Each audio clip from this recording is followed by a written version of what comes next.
ये लो तुम दोनों मेरे हाथ का सत्तू का शरबत पियो, तुम दोनों को बहुत पसंद है ना, और वैसे भी इतनी गर्मी हो रही है।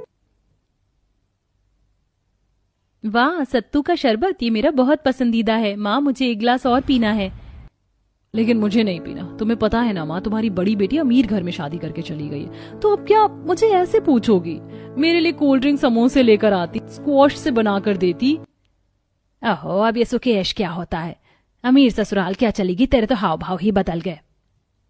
वैसे माँ दीदी बात तो ठीक कह रही हैं, अब तो उन्हें अमीर ससुराल की आदत हो गई है, वहीं की तरह खाना पीना खाती है और कपड़े भी ऐसे ही पहनती है। देखो तो कितने जेवर और महंगी साड़ी पहनकर आई है। जल मत मुझसे, मैंने तुझे कहा था कोई दूसरा अमीर रिश्ता आने दे, वहां शादी कर ले, लेकिन तू मानी ही नहीं। पता नहीं तूने माँ की बात क्यों सुनी, किसी गरीब से शादी करके गांव में बस गई। लेकिन मैं तो शहर में हूँ और माँ से ज्यादा दूर भी नहीं रहती। वैसे तू अपने गरीब ससुराल में खुश है भी? वहां तो चूल्हा चौका, बहुत सारी गर्मी और कुएं से पानी ढोकर लाना होता होगा। लेकिन मैं तो मस्त एसी में रहती हूँ, आइसक्रीम वगैरह खाती हूँ, वहां तो नौकर भी है। दीदी मैं तो भले ही गर्मी में रहती हूँ, लेकिन अपने ससुराल में खुश हूँ। मेरी माँ जी बहुत अच्छी हैं, काम करवाने में मेरी मदद करवा देती हैं, जबकि मैं उनको मना करती हूँ। आपको पता है, मेरे आने से पहले ये लोग गर्मी में रह रहे थे, लेकिन मेरे आते ही वो कूलर खरीद के ले आए। अब हम सब कूलर की हवा में चैन से सोते हैं। मुझे खुशी है तुम दोनों बहुत अच्छे ससुराल में गई हो, भगवान तुम्हें ऐसे ही खुश रखे।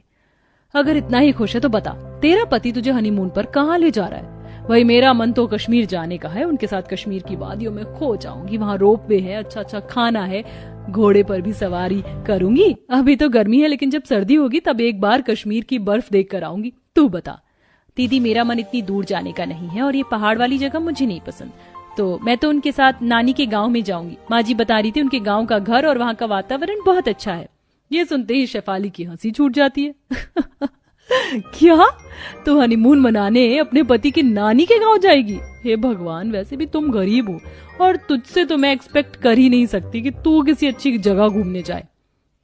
अरे कोई बात नहीं शेफाली, सबका अपने अपनी जगह घूमने का मन होता है। अगर उसे हनीमून पर गांव जाना है तो गांव ही सही। तू भी तो अपने मन से कश्मीर जा रही है ना? हाँ जा तो रही हूँ, तो अच्छी बात है। बस बहुत हो गई बातें, अब सत्तू पी ले, अभी समोसे मंगवाती हूँ।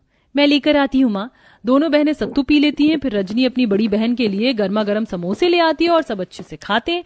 एक हफ्ता अच्छे से रहने के बाद दोनों बहनें अपने अपने ससुराल चली जाती हैं, जहाँ अमीर बहू सास और नंद के साथ बैठकर ठंडी ठंडी आइसक्रीम खाती है। अरे बहू, अचानक से तू आइसक्रीम कैसे ले आई? वाह भाभी, ये पिस्ता चॉकलेट आइसक्रीम तो मेरी मोस्ट फेवरेट है, थैंक यू। अरे इसमें थैंक यू की क्या बात है, इतनी गर्मी है, मेरा आइसक्रीम खाने का मन कर रहा था तो मैंने सोचा आप सबके लिए भी ले आऊं। उफ, कितनी गर्मी लग रही है, एसी का टेम्परेचर कम कर देती हूँ जिससे रूम ठंडा हो जाएगा। तभी